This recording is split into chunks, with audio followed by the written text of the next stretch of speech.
Hello, everyone, and welcome back to Secular Soapbox. My name is Bryce Cornell, and today we have a special episode. We are going to be talking all about Star Wars. So happy Star Wars Day. May the 4th be with you.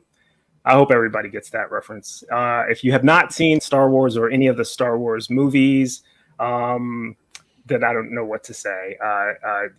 Guys, you're gonna have to help me out with that because I don't think you can be an American and not be exposed to Star Wars. I don't think it's possible. K-Lub. K-Lub is a huge Star Wars fan, right? You know more about Star Wars, I think.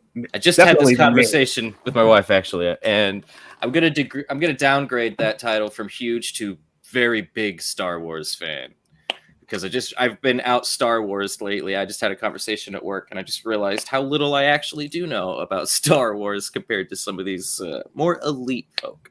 Well, let me we'll test that because we've also got. I'm just going to bring in everybody now.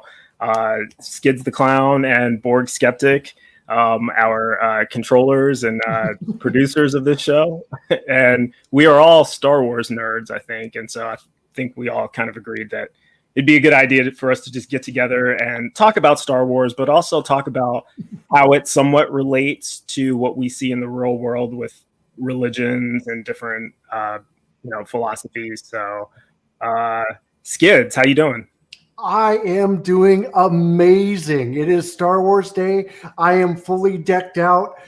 There's new Star Wars on TV. Plus, I get to come on this show and talk about Star Wars. I am just pumped. Now, are you a bigger Star Wars fan than K-Lub, or who's got who here?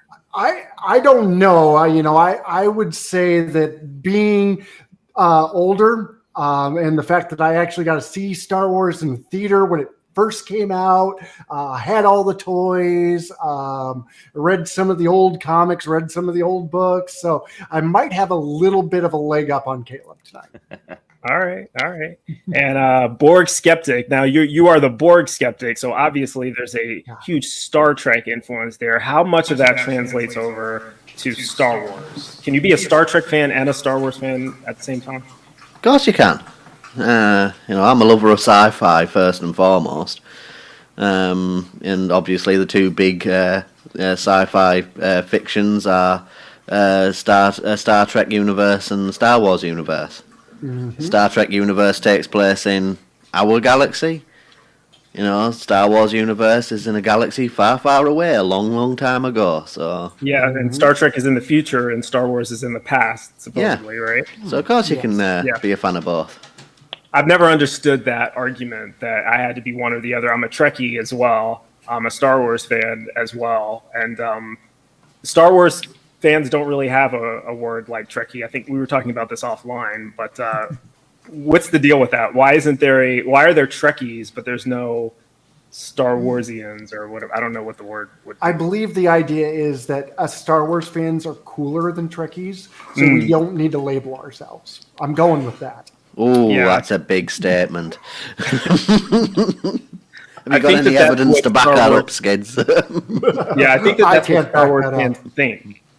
They think they're cooler, and until you see them, until you see them dressed up like Chewbacca at a Star Wars convention, and exactly.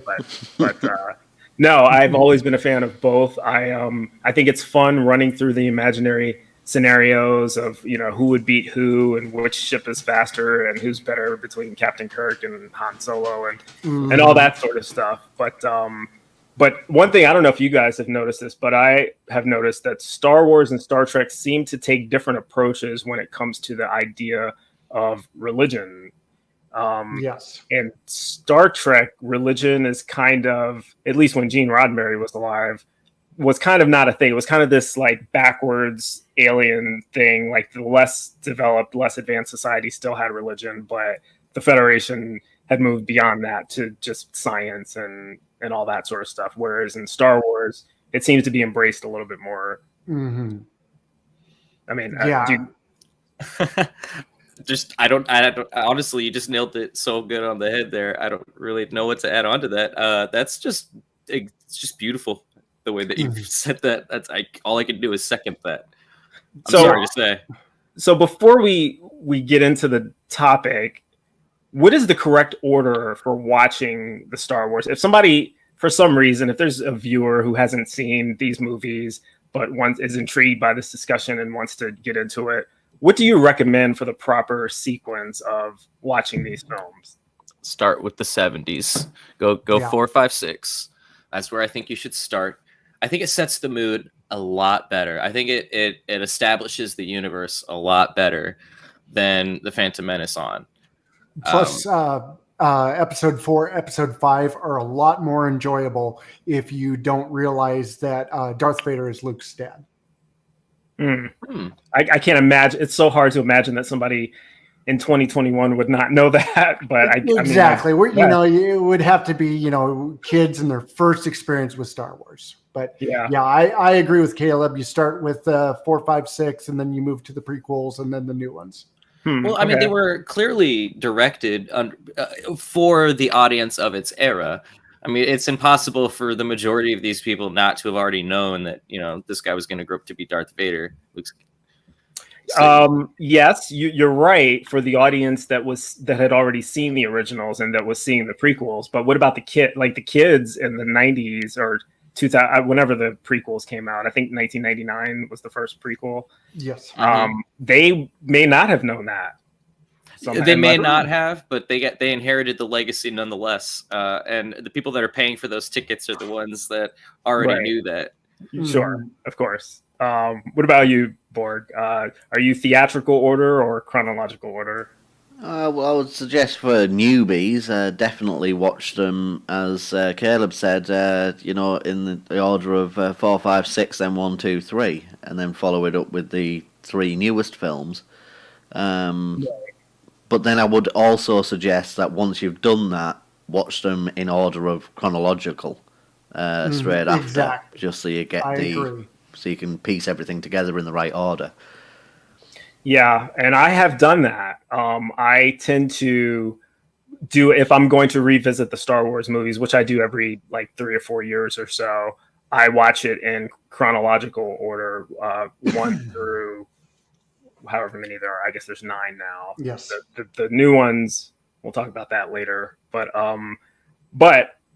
the original, if you watch it in the theatrical release, if you start with episode 4, what was that called? A New Hope, I think, right? Mm-hmm. Actually, when I was a kid, that movie was just called Star Wars. Yes. Do you remember the Skids? I mean, you and I might be the only ones old enough to remember. Yeah, exactly. It was well after the release of Empire Strikes Back, before they even renamed the first Star Wars to A New Hope. I think it was the first time that it actually was released on home video, or maybe there was a re-release in the theater before they changed it. I think the first time I remember seeing that was when I got it on DVD. Yeah.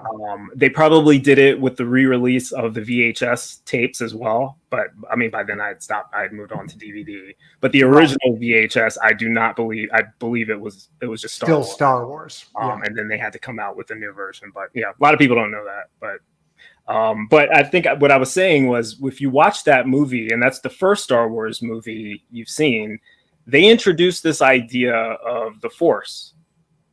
And they describe it in a certain way that makes it seem really kind of mystical and mysterious, and it seems magical, frankly. And even the language that they're using for the people who are using the Force, Darth Vader. Hello, I'm Darth Vader. I'm serving you tonight. No, Darth Vader is called a sorcerer in that movie. I don't know if you guys remember the line, but he's the Jedi. They're often referred to as wizards and sorcerers. Yeah, Obi-Wan is a wizard. He's I think Owen tells him, don't mess with that old man, that crazy old wizard, or something like that. And so exactly. So it's clearly a reference to magic, the supernatural, so to speak. That's the presentation I found in that movie, and then even more so in Empire Strikes Back and Return of the Jedi, where they're doing all kinds of crazy additional. And things. Then, at the very end of it all, you see Master Yoda is literally the Force. You see him manifest as the Force. Exactly. Yeah. So yeah, that's the interesting thing about this whole discussion of whether the Force, the Jedi, and later the Sith, how that coincides with our views of religion. Because in Star Wars: A New Hope, when they describe it, they never really have anything concrete that really separates it from being just a religion. Han Solo says, hokey religion. In it, he's clearly not a believer in what Obi-Wan is trying to teach Luke, and Luke clearly says, "You don't believe in the Force." Yeah. So it is literally a parallel to a lot of our religions. The only thing we really see that is kind of miraculous, that there's really no explanation for, is when Obi-Wan is killed by Darth Vader and he simply disappears. Other than that, everything that happens in that movie could be considered a coincidence or just luck or anything like that. Luke making the shot or making the shot that destroys the Death Star, or hearing Obi-Wan's voice, that all could just be dismissed as something in his head, or, it's just a lucky shot. It doesn't necessarily have to be. There's one thing that is more difficult to explain away that way, and it's with the other skeptic in the movie, the Imperial officer. Don't frighten us with your sorcerer's ways. Exactly, and doing the Force choke. And when he gets choked out, he's like has to rethink this this Force nonsense. Exactly. To think of it, did any of the in the old episodes 4, 5, 6? Were any of the good guys that were exposed to Jedi, were they ever seeing something that like would float? Because I remember seeing, of course, that on the Siths, they choke people and throws things around, but I don't ever remember that off the top of my head. The closest thing was Luke when he was attacked by the Wampa, which was the snow creature at the beginning of Empire Strikes Back. He was able to move the lightsaber with his mind and basically call, because it was out of reach. And that was the first actual demonstration, other than Obi-Wan and Vader, who were these powerful Force users, of anybody else being able to do anything close to that. Yeah, I think that the closest thing that I even saw that might have hinted at that before then was in the original, in episode 4, Obi-Wan is trying to knock out the tractor beam, and he's walking past these two stormtroopers, and he does something with it. He like points at something, and then they're like, "What's that? Let me go investigate." And so I don't know if he knocked something over or if he just did some kind of mind trick or whatever. He's playing with people's minds, and you don't need to see our identification. These aren't the droids you're looking for. It's very subtle, because it's those little things like being able to sway people's minds, and you don't. But really magicians do that all the time. Exactly. In real life. You could explain it away. It's like, he wasn't actually choking him. He was making him think he was choking. It could be like just the hypnosis state or something. Yeah. Like I would say, even if it was actually like telepathy, that could be in Star Trek, there's telepathic beings, but it's explained away scientifically. It's just that these aliens have large brains and have figured out a way to, communicate telepathically. So for them, it's nothing supernatural about telepathy at all. It could have been that way in Star Wars as well. They don't really explain it. There's a Stargate.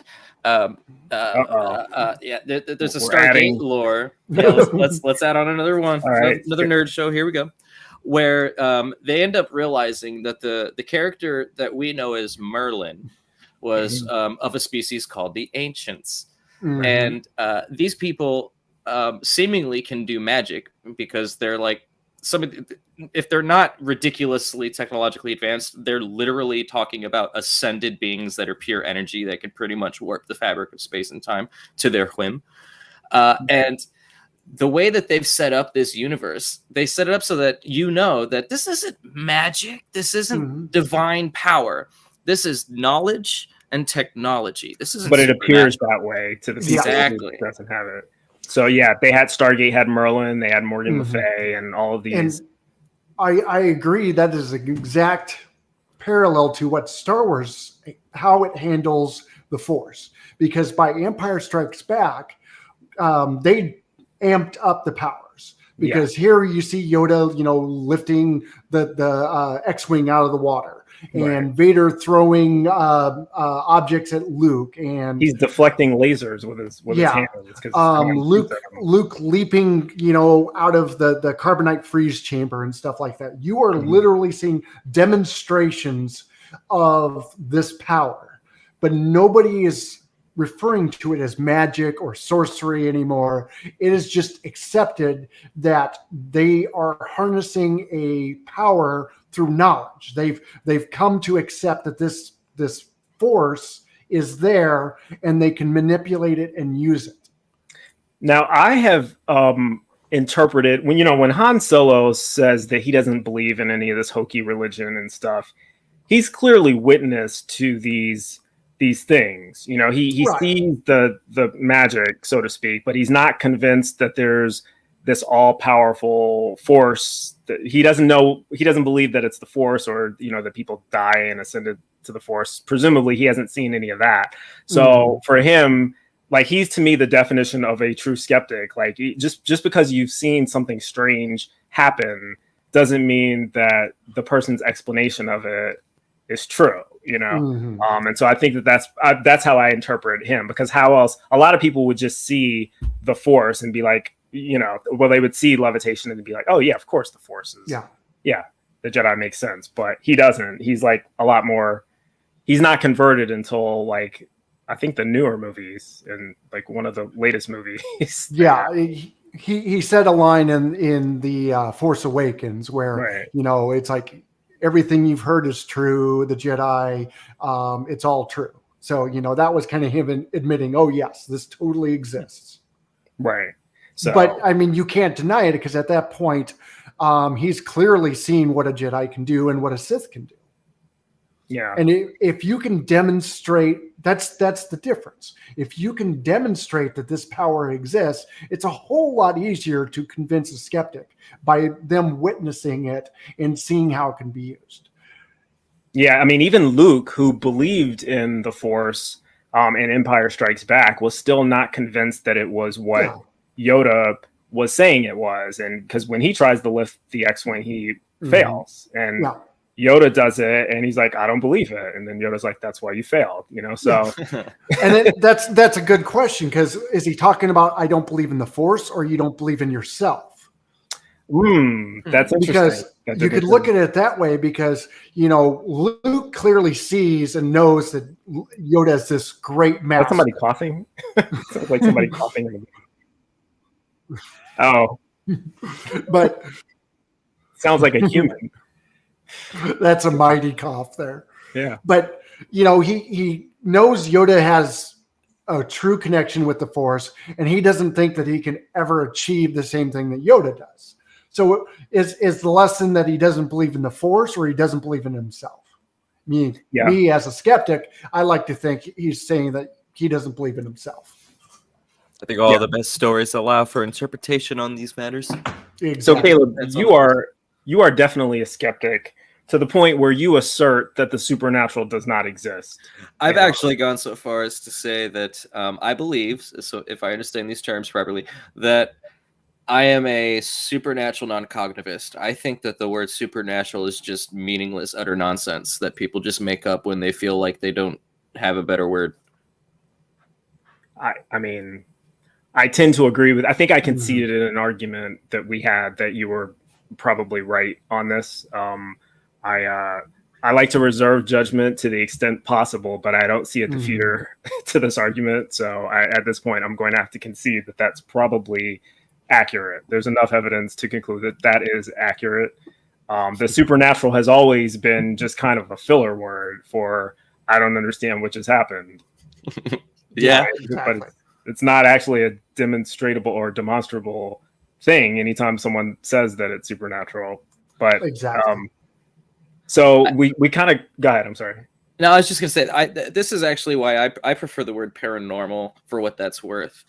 Because you can actually witness something and call it paranormal. Because I think that's an adequate placeholder for thinking that there might be something more, but it could just be something that we don't know. If you ask most people that are into these like paranormal things, you can come up with theories on all sides of the fence on this. A lot of them are kind of theistic mumbo jumbo, but a lot of there's a lot of atheists, believe it or not, that like will believe in ghosts and what have you, that have their own theories on the matter, that are more naturalistic. So, for example, I actually used to believe that perhaps what ghosts are. This is stupid. I want to throw this out there right out the gate, but I used to think that it might be possible that what we're witnessing is a veil between different parallel universes. Like there's just like a periodic moments, or for whatever reason, where the veil is thinner for whatever reason. These aren't ghosts; these are just people from another universe. That sometimes it's such that we can almost interact, but not quite, and sometimes it's just where you can barely even kind of hear them with special equipment. And that was a working model, quote unquote, that I ran with for a while. That made a lot of sense to me at the time. And so what happened? You don't believe that anymore? Absolutely not. Nope. Oh. I think that I think every paranormal event, when it comes to ghosts, especially, is entirely I'll put it all under the umbrella of pareidolia and wishful thinking. Well, clearly you're wrong, because a ghost is what happens when somebody on the light side is killed and they ascend into the force and they come back to life. So, yeah, you may have to rework your theory. Skids, what you got? Well, again, it depends on what kind of, if we're calling it a religion or a spiritual belief or what it is, because, this kind of goes in parallel with more like a Buddhist monk type thing, because now we have to go back to the prequel trilogy, where they literally talk about it's not something that a ghost just, doesn't go anywhere, but they give it more definition, is that you train and you meditate, and when you die, your energy joins the force, which is everywhere. It goes through everybody and it binds everything and everything like that. So the question you sound like a preacher. I know it. Again, it's just I've watched way too much of this stuff for my own good. But the question is, I've never understood this, and it's not explained very well in Star Wars. Is Luke the only one that can see Obi-Wan, Yoda, and Anakin at the end of Return of the Jedi, or can everybody see them? I have an idea, but what do you say? What do you guys say? I don't know. I would say nobody else reacts. So it's hard to tell, but at the same time, when you look at all the movies, the Force ghosts interact with the real world. Even in Return of the Jedi and Empire Strikes Back, when you see Obi-Wan, he doesn't just like pass through trees and stuff like that. He literally like walks around a tree and sits on a log and stuff like that. He's interacting with the physical world. In a way, I almost think it's a projection in Luke's mind that nobody else can see, and it's in a way just his way of communicating with Luke. I have thoughts on that. I want to hear what the Borg skeptic thinks on that. Well, can other people see Obi-Wan or just Luke? I think it's something that only they can see, and my reasoning for this is because there's another force power which we see in the newer films. Yeah. Where you see Rey and Kylo Ren, seeing each other while they're in different places entirely. And only they can see each other, and not even other Force users can see what she's seeing. Because we see Luke Skywalker doesn't see Kylo Ren, but she can. Exactly. That's such a canon killer, too. Can you imagine if that premise existed in any other one of the movies, where they could just talk to each other across the cosmos? It is difficult to reconcile some of the things that they've done in the new ones with the old ones, but I think, just to finish off that line of reasoning, I tend to agree. I think we're all in agreement. I think it was just Luke seeing it because of the fact that nobody else sees. There's another scene in Empire Strikes Back where Luke, right after he finishes fighting the what's the Wampa? No, not the Wampa. Where he's in the cave in the beginning of the movie, where he's abducted and he has to. Yeah, the snow creature. The snow creature. I can't remember what it's called. Yeah, But Wampa. Is that what it is? Oh my bad. It is. Damn. So no, but he sees Obi-Wan there right before Han Solo rescues him, but Han Solo doesn't see him. Does not react whatsoever. Doesn't react at all. And then there's a lot of things like that. So yes, Obi-Wan does seem to be reacting with the environment, but the environment is not reacting to him. Only Luke is. So to me, that means it's just in his mind. And you talked about, K-Lub, how the new ones, there was a lot of new force powers. The other force power that we saw was with Luke himself, where I hope we're not spoiling anything for people who haven't seen the new movies. Should we be censoring ourselves? No, this comes with an inherent spoiler warning in the title. Exactly. Well, they've had a couple of years to watch it since the last one, so right. They have plenty of time by now. No, Luke projects himself to another freaking planet, and not just in the mind of Kylo, but everyone sees him. So, and now granted, he's alive at the time. He's not ascended into the Force, but hell, if you can do that when you're alive, it kills him ultimately. But he's clearly using the Force to allow people to see him from afar, giving people a vision of him. If he can do that when he's alive, why couldn't Obi-Wan do that when he's dead? So that's the only thing I'm thinking that could, maybe he can do it if he wants to. He just chooses not to because he's only trying to interact with Luke. I don't know. Yeah, it's a good question, and the why is important. You would think that the entire galaxy would benefit from the knowledge of being able to keep your mind intact after death. Even if you couldn't really interact with reality, just the fact that you're kind of a disembodied mind that still exists, you would think everybody would be able to benefit from that. So the question is, why do the Jedi think they're so self-important that they keep that secret to themselves? Plus, you've also got to take into account the midichlorian counts as well, which are talked about in Phantom of the Menace. And how every Jedi and Sith have different levels of midichlorian counts, which gives them the Force powers. Now that Federation screens the population for the midichlorian account. And that takes away the religious aspect almost 100%, because at that point it's testable and it's demonstratable, because you can test somebody for their midichlorian count and then know based off of the levels who's going to be force sensitive, who's going to be force sensitive or not, which is definitely a change of pace from how the presentation was in the original Star Wars episode 4, I should say. By the time you get to the prequel series, and I think this is one of the things that rubbed a lot of fans the wrong way about the Phantom Menace and really the prequel trilogy as a whole, but definitely the midichlorians. And I remember thinking, there's no need for them to do this. I didn't see how it advanced the story at all, other than setting up Anakin as this chosen one. But they could have done that just with his mom's explanation of him not having a father. Yeah, exactly. Which is, it's weird because they give a scientific reason for Anakin, but then they pile on an immaculate birth on top of that. Yeah, what was the point of that? The midichlorians are intelligent.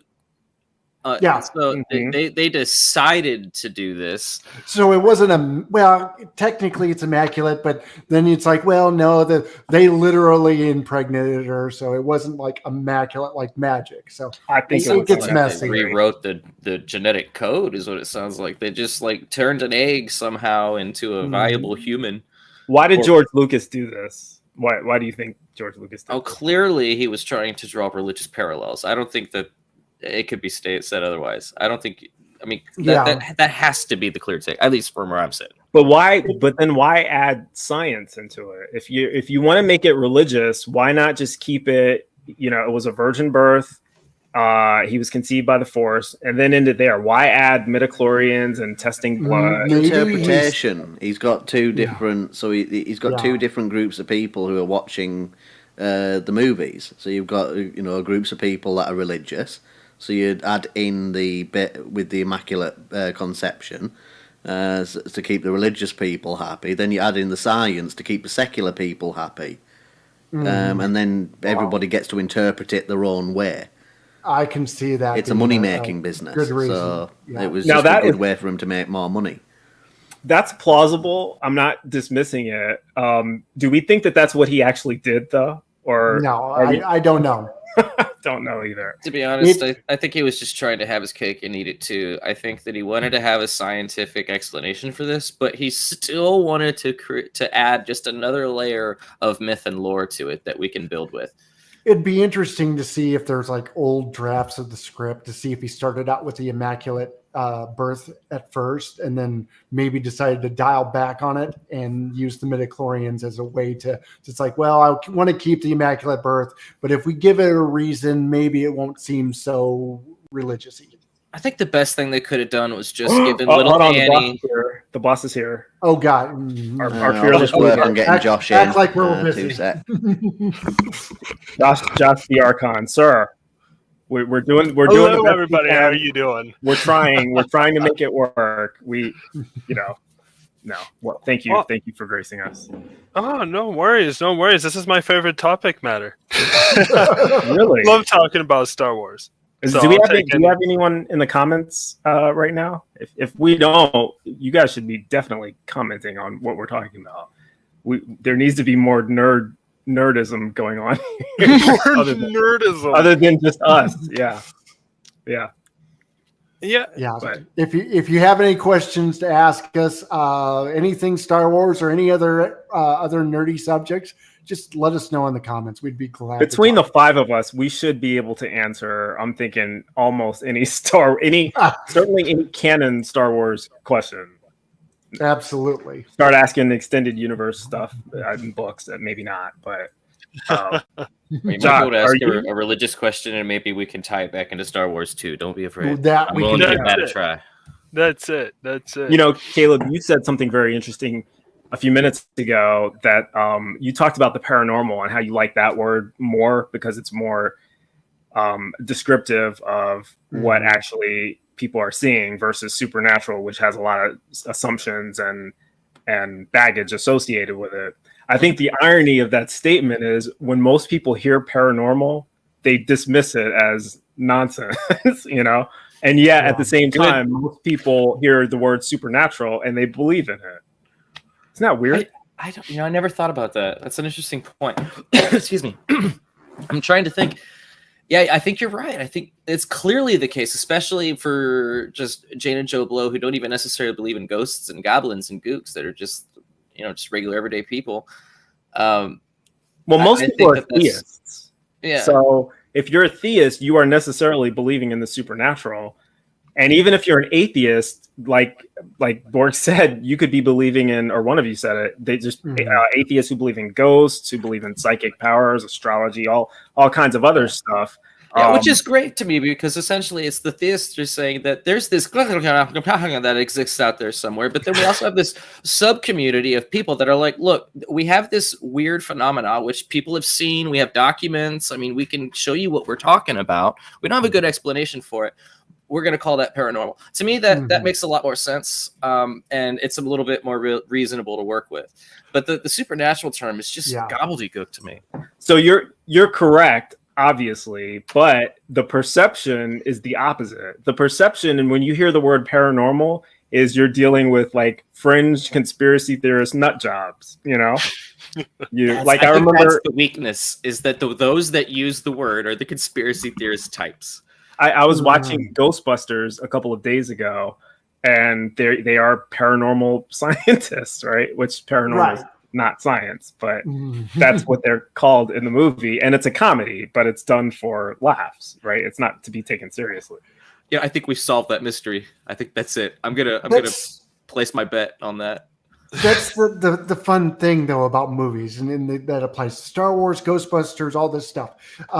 In this movie world, we say that, they're paranormal scientists, which is not a science.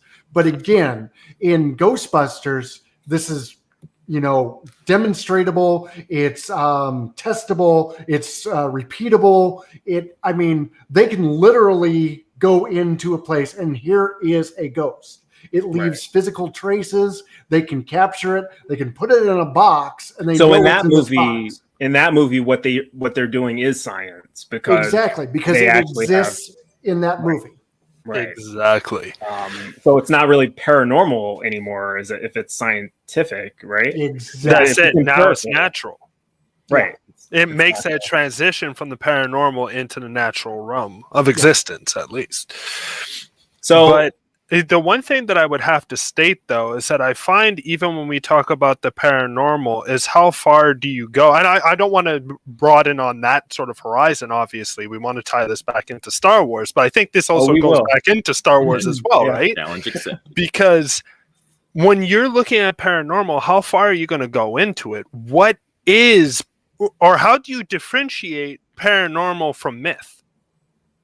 That's the question. How does one utilize something that, like, for instance, we can say Cyclops, for instance, is a paranormal entity in a certain extent, unless we are giving definitions to what paranormal is. I mean, I call Cyclops a mutant, but... it could be a mutant too. But that's what I mean, that was right? a joke, but no one reacted. I'm actually with Bryce on this one. Yeah. Sorry. I didn't know if we needed to bring Marvel into this. We've already got a lot on our plate. I really think we need to get back onto the Star Wars topic because now we've got people in the chat time. who are having a drinking game. So every time we mention Force, they have to have a drink. Let's go to Force. I would say used to be considered supernatural, paranormal, whatever.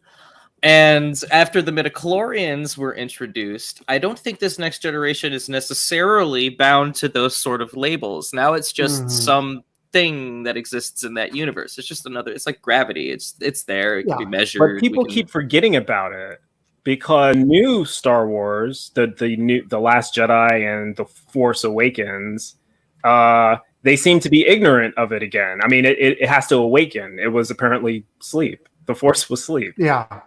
But there's one way you could explain it is that they talk about that there were tens of thousands of Jedi, and then there's only like 2 Sith at a time. So at that point in the entire galaxy, with billions and trillions of stars with their own planets and stuff like that, if you can say there's only like 10,000, you got to realize that how many people have never actually witnessed a Jedi do Jedi stuff.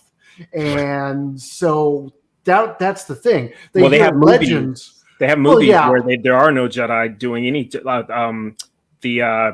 was the one in between the 4th movie and the 3rd movie? You've got Rogue One and the Solo. Yeah, Rogue One.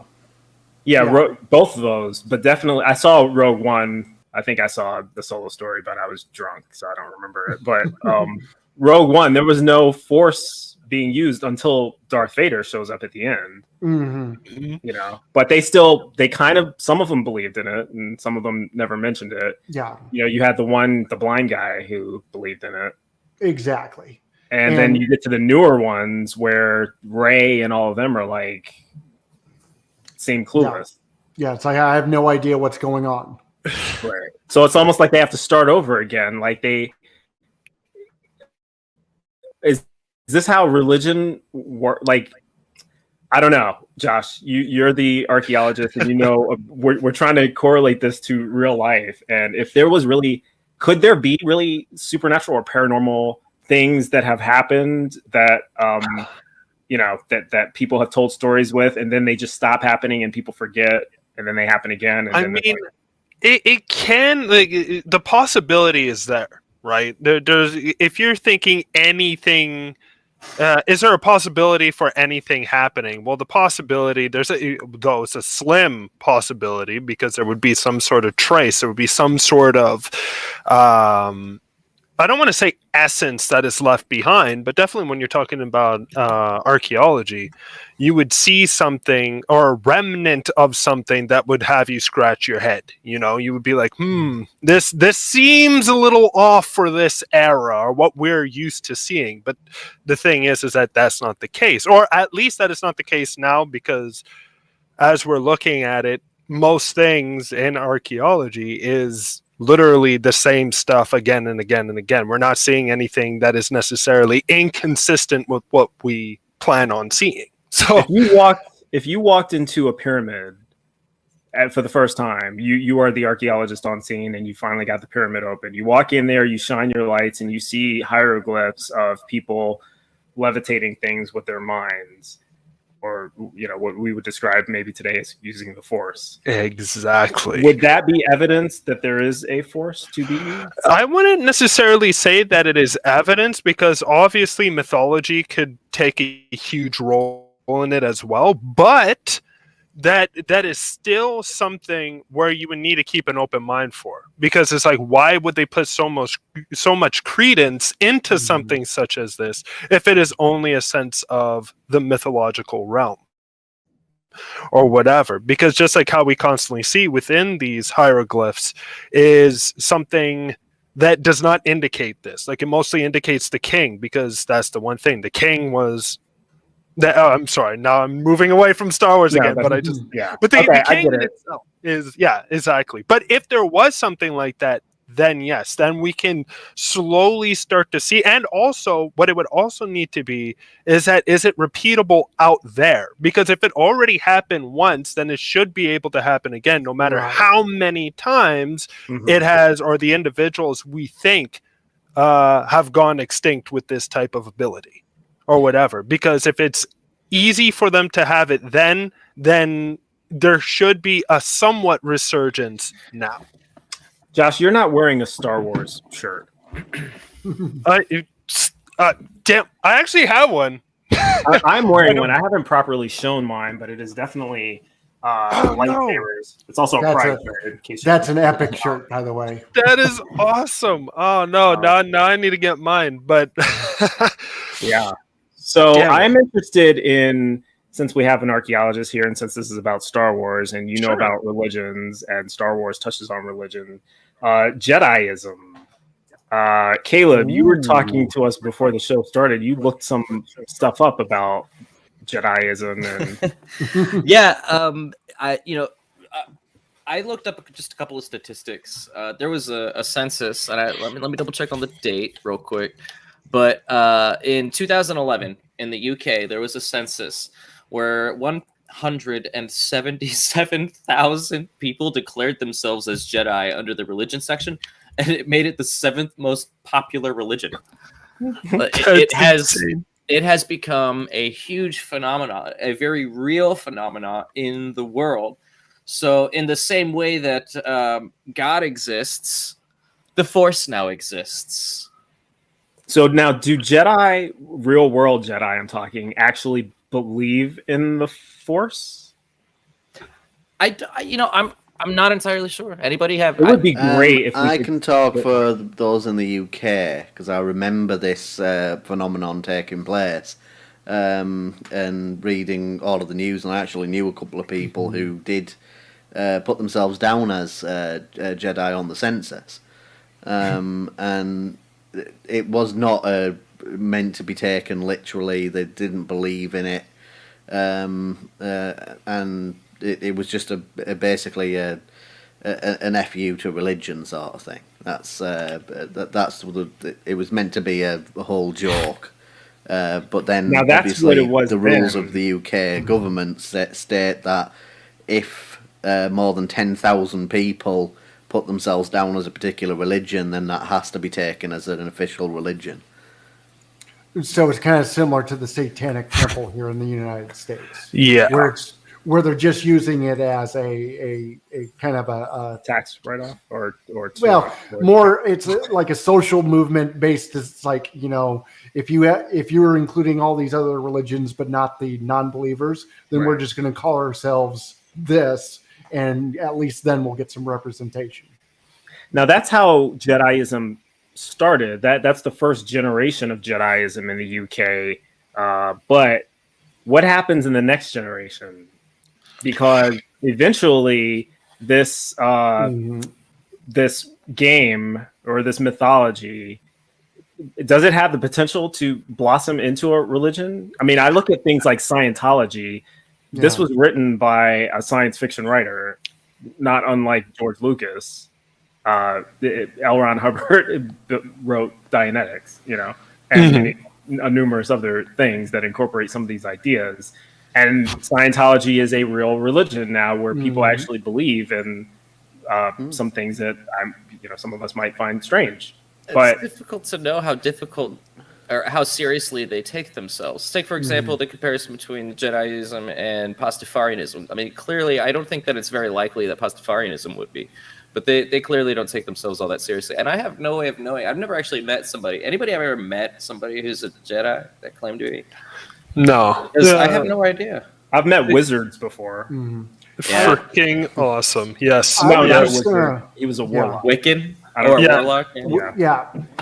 I just find that, some of the concepts of the Force and Jedi is very similar to, spiritual woo, or even, there are parallels to Buddhism, because that's the way George Lucas wrote it.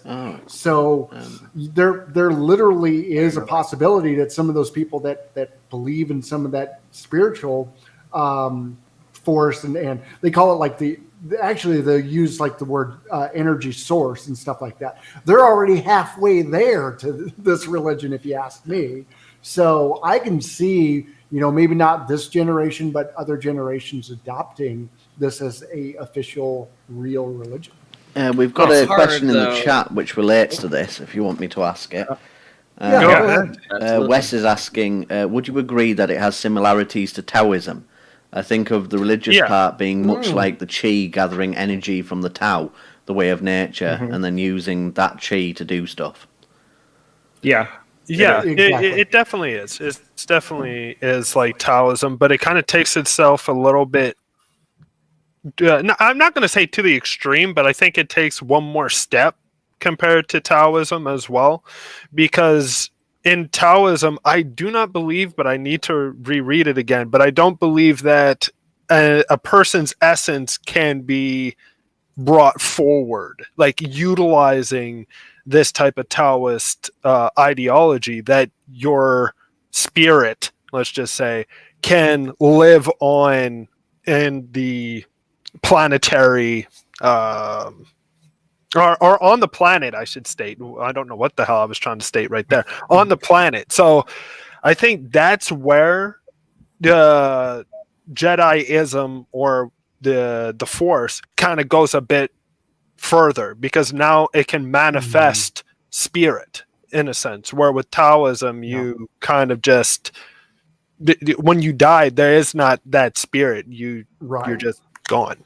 Now, what about Wes is making a further point. We've been pronouncing it wrong. It's Taoism is how it's pronounced, not Taoism. Taoism, like with a D, but spelled with a T? D-A-O apostrophe ISM. Okay. But I think that there's two, though. I think that there's Taoism too, isn't there? Yeah, there's a Taoism and there's a Taoism. Which one is the one where it's the symbol, the white and black, and the yin and yang. Yin and yang. Which one has to do with yin and yang? I think that's Taoism. I think that one is Taoism. That's what I thought we were talking about, but I don't know about Taoism. But what I'm really interested in right now is Sithism, because we talked about that. Yes. So what is Sithism? Because I've never heard of this until you just brought it up before the show, K-Lub.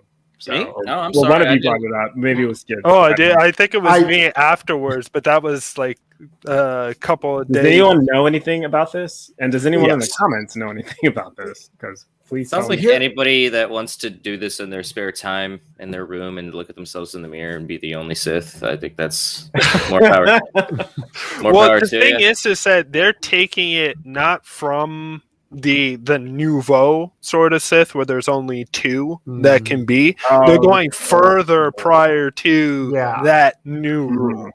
you know, and it's the old rule that was part of the old Republic, which the game is about, and you got to go all the way back then in order to really understand what these Sith or real Sith, whatever the hell that means, believe in at the moment. The thing is, honestly, we've been using, using the Force as a religion, as a misnomer the whole time. The religion is not belief in the Force. It's whether you're a Jedi or a Sith, because the religion is whether you use the Force just for certain things or you use it for other things. Because that's the difference between a Jedi and a Sith, is that a Jedi uses what they consider the light side. Anybody who's seen it has heard this before, where the other is the dark side. So, how they use the Force determines which religion they're part of. But then there's this whole other, this goes into the comics and like the Clone Wars and everything like that, the kind of the lesser watch stuff.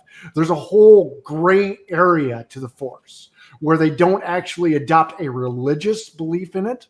They just accept that the Force exists. They can use it, but they don't follow the dogmas of the two religions. Right. And some of them are called, there's magic in Star Wars as well that seem related to the Force, but they're not Jedi or Sith using it. It's just they're calling it magic, and there's rituals around it, and they're doing spells, and but it seems to be the Force, at least in the Clone Wars. That seems to be how it was presented. Exactly.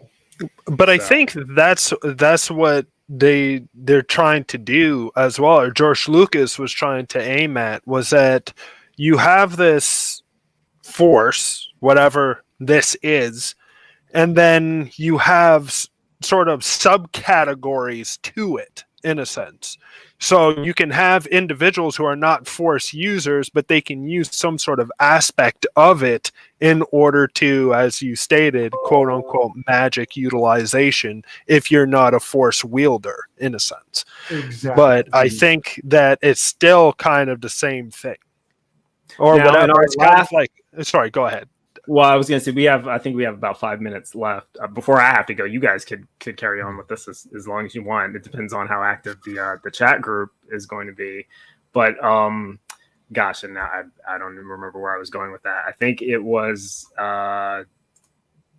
nope, I lost it. So sorry, carry on. It'll come back. One thing I don't quite understand is the relationship that the non-Jedi, like the regular people, like I hate to bring up the newer movies, but the Asian girl's sister, when she was dying, she was really clenching on to that Jedi medallion thing, and praying to the Force for whatever reason. Excuse me. So my thing is if midichlorians, who are they praying to? Right? Like, are they praying to the midichlorians? And who does Darth Vader say that Lando Calrissian is supposed to pray to when he alters the deal? Yeah, he says, "Pray I don't alter it again." Who the hell are you praying to? You don't believe in Christianity or nothing. You're the Force, right? So I've always wondered that. He says, must be praying to Yoda. That was never. I didn't agree to that. He's like, I'm altering the deal. Pray I don't alter it further. Who should I pray to? Yeah, exactly. It sounds really badass, but at the same time, it doesn't make sense. Doesn't work in that universe. Yeah. I use the line all the time, though. I think the last thing I wanted to ask before I have to actually Skids, both of us have to leave. Yeah, we gotta jump. I have another show tonight, but the newer films. Because I promised that we would get back to that with Rey and Kylo and Palpatine again. How do you guys feel about that? Well, I think, like I said, I think they did a decent job of almost attempt like a remystification. I don't know what word to put in here, but no, I know what you mean. Like I said, like she was like praying to the Force. This is a thing that people are. If you know of it, it's something that's. Like, it's more spiritual than anything. It's not even necessarily like a religion thing. It's more like a spiritual thing. I know most people hate that distinction, but I don't know. At the moment, it just feels mildly appropriate.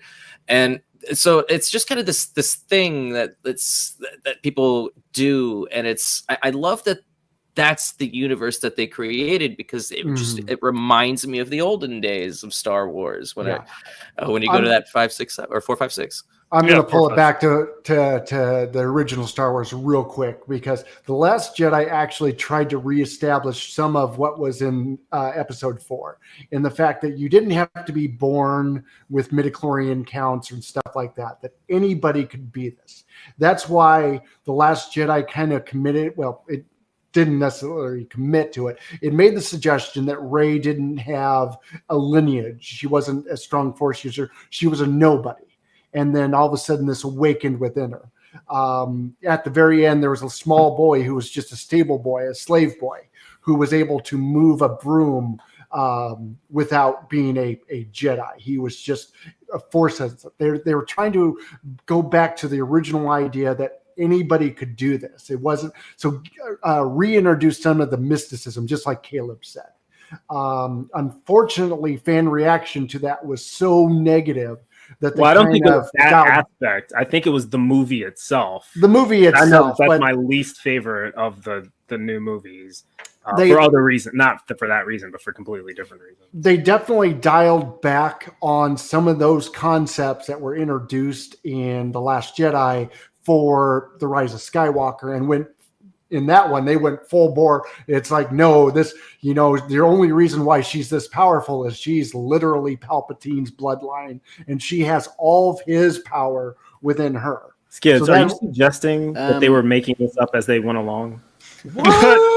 Are you suggesting? No. Yeah, that can't be. There was a point that I wanted to make, and actually Lucas touched on it in one of his comments.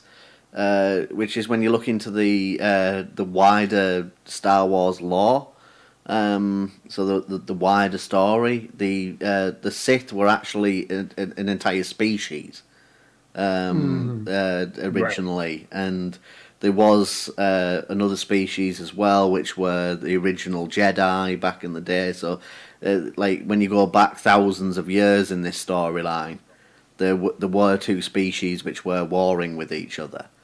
And eventually it obviously the lineages widened out to other species and stuff coming from those original ones.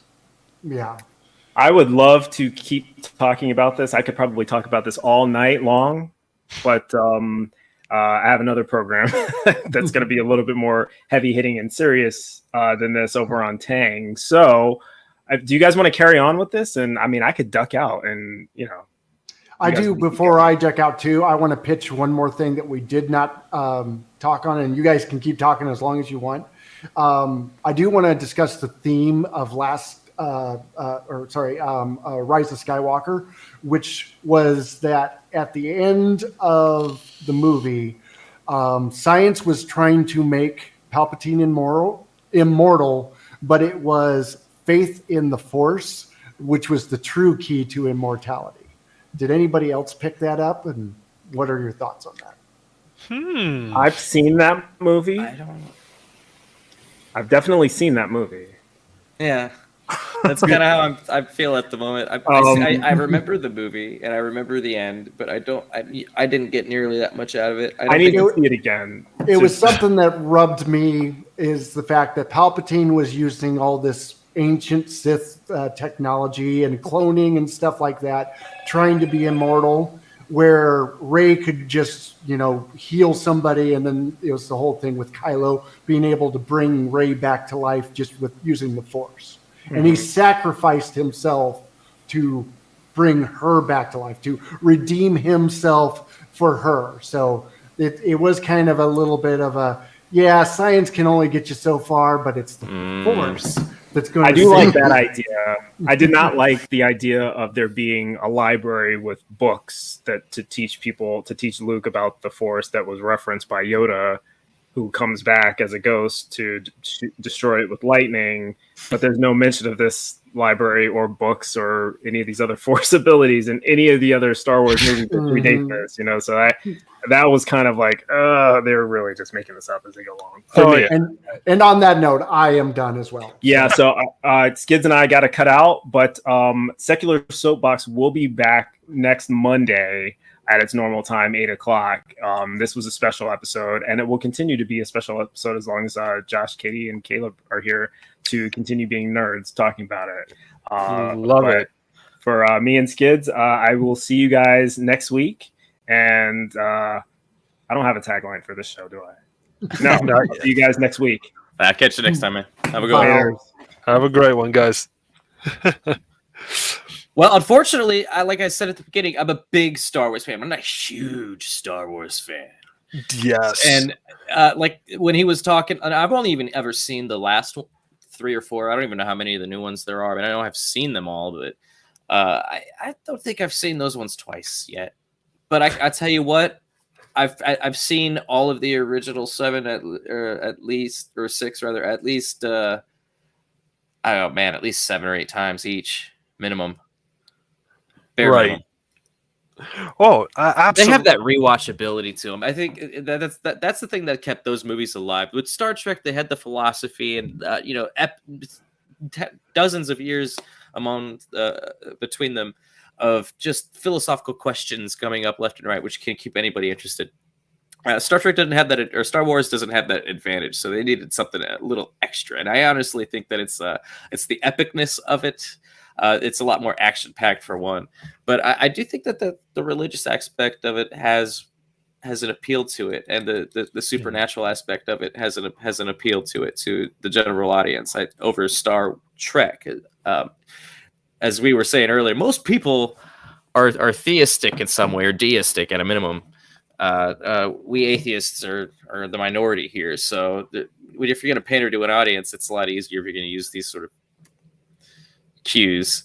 But I actually have to admit, I like to suspend my own beliefs when I'm watching these movies. I just kind of like to absorb that reality for everything that it's willing to throw at me. I couldn't enjoy an anime, for example, if I couldn't suspend reality for just a half hour at least, to just take what you get for what it's worth. Just enjoy it. You're absolutely right. I think that's the thing that stories do, is that they take you away from the reality of the situation, and they're able to transport you to another destination, a destination of what if, you know. And I think that's what I like about, things, especially with Star Wars and Star Trek as well. I mean, as we say, I'm a big Trekkie, but I love Star Wars as well, is how, because it's fiction, you can lose yourself in it and, get away from reality for a bit. But you've got so many other people that are all wanting to do the same thing. So you're able to expand on the story of, say, the movies, because originally it was just a set of movies. But then we've expanded into the TV series, into the Star Wars stories, into different books being released, into all of the games and everything, which all expand on that one initial premise and expand this universe out into something that you can really lose yourself into. Which is why I don't understand the people that come from the point of view of, oh, well, you can't, you're making this point about what happened in this Star Wars game, or you can't use that. That's not canon. That's not part of the thing. It's only the movies that are the real thing. None of it's bloody real. The canon wars. That's real for every genre that has a genre anyway. Oh, they get their own following like that. But honestly, real quick before we end the show, because I don't want to go on too long.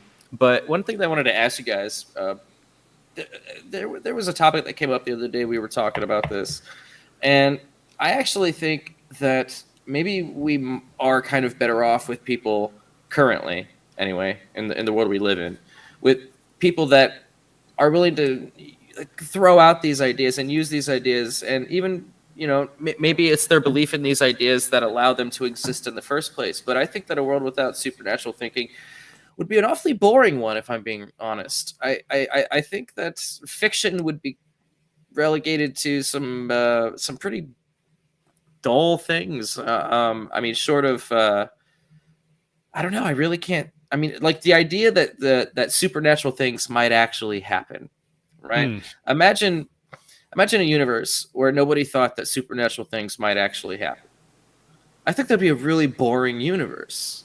I think that we're just a product of our ape-like mammalian biology here. I think this is just the world we live in. But I can't fight that realization. At least I don't think I can. Maybe you can talk me out of it. But I feel like I said, I think that it would be really boring. I remember listening to Hitchens talk about how one of the things that concerns him is this idea that we might lose our ideas of the translucent or the transcendent by being so adamantly atheist and secular. So I think that there's a delicate balance here that we need to sort of maintain, at least given who and what we are. That's actually really interesting, and I think that you're right in a certain aspect, but at the same time, I don't necessarily think that if there wasn't any supernatural thinking, that there wouldn't be, let's just say, creativity within that area. Because the one thing is that with Star Wars, let's just say, Star Wars was something that coincided science with the magical thinking. But the only reason why they pumped it out was because of the science that was there and what we knew of these sciences at the moment. So that's why it brought so much attention, because we thought, what if this is where we are going to go, in a sense? And I think that the essence of Star Wars was to kind of separate oneself from the here and now, but not necessarily go, even though that it starts a long time ago in a galaxy far, far away, right? What it's trying to do is show the possibility of the future in itself, rather than remember the mythology of the past. I think that's what Star Wars was trying to bring forward. I think that's what George Lucas was trying to bring forward.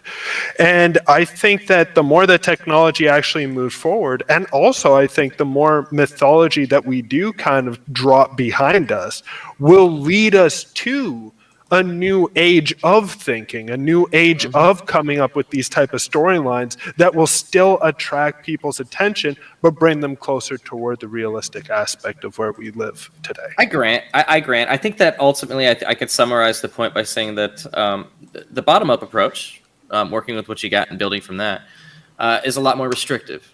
You don't have nearly as many options, whereas the top-down approach has an unlimited number of options at your disposal. The universe is your oyster. Do with it as you will. With the top-down approach, makes sense with it any way you want to, as long as it's consistent and somewhat believable. You never know what fool might believe something like that or what have you. But the thing is like I said, it's just that by virtue of there being an unlimited number of options, it gives you a lot more leeway when you're using it in your story building and you're even honestly with your theory building. I mean, I don't think it helps with theory building, but certainly with story building, creating really interesting epics that keep us intrigued. I think that one of the things that Game of Thrones actually nailed on the head was that people are really interested in a good story. I think that really motivates us a lot in our lives. Sounds good. No, and I see your point. I really do see your point. But the problem is that I think too that it is, I hate to say it, but it is necessary for us to slowly start leaving this stuff behind. That's the thing. Like, I want to reiterate. I'm not saying we wouldn't be better off. I just say I think it perhaps might be a more dull, boring universe had these ideas not been permeated. Oh, true. Perhaps true. That's just my guess. But that's just because I don't know what else to go on. That these ideas are everywhere in all the different things that the vast majority of the things that I love to absorb with my entertainment. These sort of supernatural ideas are heavily influential. Video games, stories, everything that I do, basically, because I'm a huge nerd with like board games and things like that. All right. Well, thanks everybody for tuning in. I hope you like. If you liked what you see, please like and subscribe. Leave a comment. We want to hear from you guys. Absolutely, we want to hear from everybody. We are on every Monday at 8 p.m. Eastern Standard Time, and we'd love to hear from absolutely every single one of you. Sorry, this isn't my forte. I'm not a huge Star Trek fan, but I promise I'm a lot more interesting when we're talking about secularism and theism and these sort of philosophical ideas and whatnot. But I hope to see you guys next time, and we'll be keeping it real with you guys. Have a good one.